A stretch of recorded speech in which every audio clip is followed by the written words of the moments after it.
Hi everybody, Monday, November 16th is a big day for Springfield High School students. We are officially sharing your second quarter schedules online. So I want to go over quickly a few reminders about second quarter. I want to show you what second quarter schedule basically is going to look like and where to find it.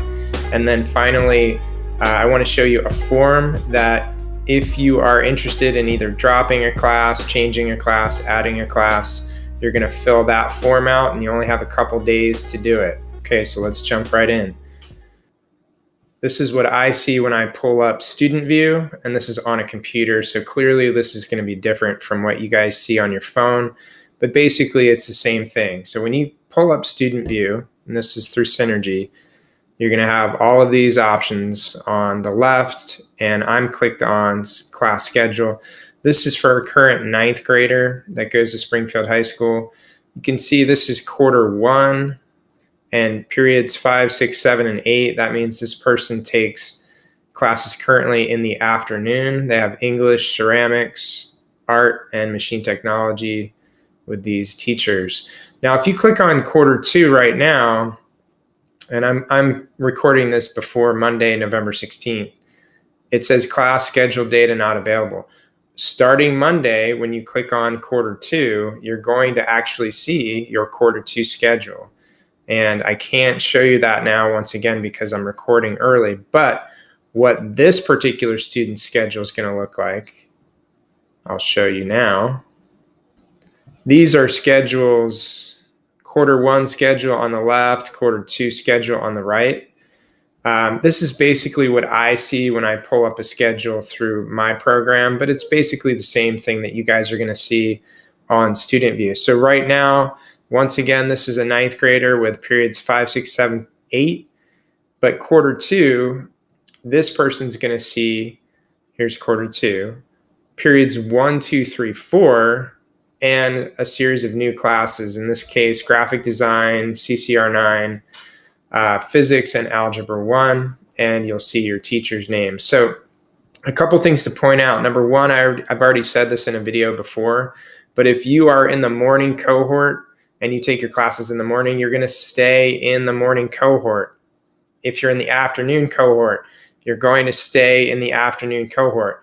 The confusing part is you're going to see a change in period numbers. So once again, this particular student, PM cohort 5, 6, 7, and 8 now, when they open schedule on Monday, they're going to have periods 1, 2, 3, and 4 for next quarter. So that's going to maybe throw them off, thinking, oh, I guess my classes are in the morning now. No, don't pay attention to those period numbers. Pay attention to what cohort you're in and when you take those classes. Okay, so that's the big takeaway right now. You're going to stay with that cohort. Okay, so next thing you're going to look at after understanding the cohort thing is check to see if there's any glaring mistakes. So 9th, 10th, and 11th graders specifically. For example, if you didn't have English class quarter 1 or math class or science class, then it should be in quarter 2. Those all year core classes that are required. If they didn't show up in quarter 1, they should show up in quarter 2. If it's not there, if math isn't there, English isn't there, and you didn't take it quarter 1, that is a problem, and we need to know about it. So we've made a form for this specific issue and other requests related to maybe schedule changes that make sense for you. And I'll give you a couple examples. The form is going to look like this. It's a Google form.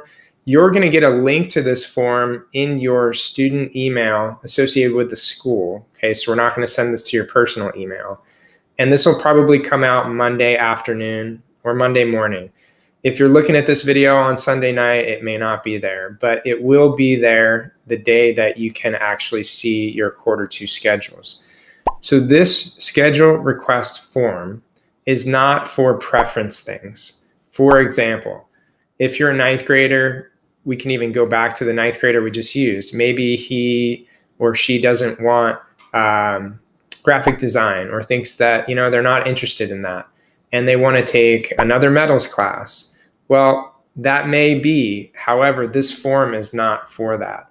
And you can email your counselor if you have a preference request, but it may be denied pretty quickly, especially if you're a 9th or a 10th grader.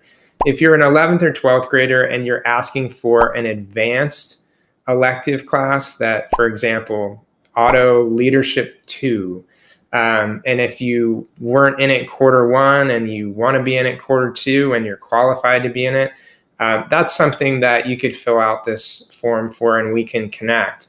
But not beginning ceramics. Hey, I didn't get beginning ceramics and I'm a 10th grader and I really want it. Well, you may have it 3rd quarter or you may have it 4th quarter, or we may have to wait until next year, but that's not what this form is for. This is for, did you request an advanced elective and didn't get it?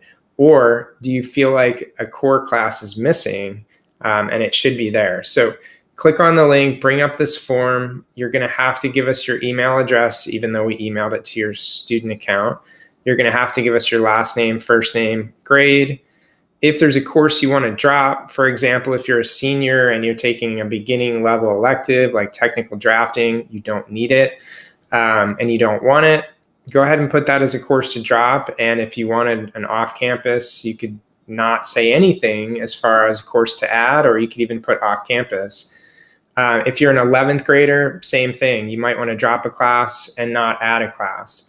If you're a 10th or a 9th grader and you have a full schedule of 4 classes, but you don't see math and you didn't take math last quarter, then you might put in to drop one of your electives and then make sure you give us the math class that you're supposed to be in. That will flag your counselor to make sure that you get in that math class, and they'll try to drop that elective if it works, or they might move something else depending on the situation. Please let us know why you're requesting this change. It could be a very simple answer or a complicated answer, but we'd like to know. And look here, it says your counselor will review this request and get back to you via the email that you provided in this form. Counselors will approve or deny requests based on class availability and or your graduation requirements. Okay, that means we can't put you in a full class. So for example, if you want one of those advanced CTE classes and it's completely full, we may have to wait another quarter or potentially another year, but it's okay to request it. We're also going to go with classes you absolutely need based on your graduation requirements versus what you want. We're going to do need first, want second. Okay, so this is a good place to put your answer in here.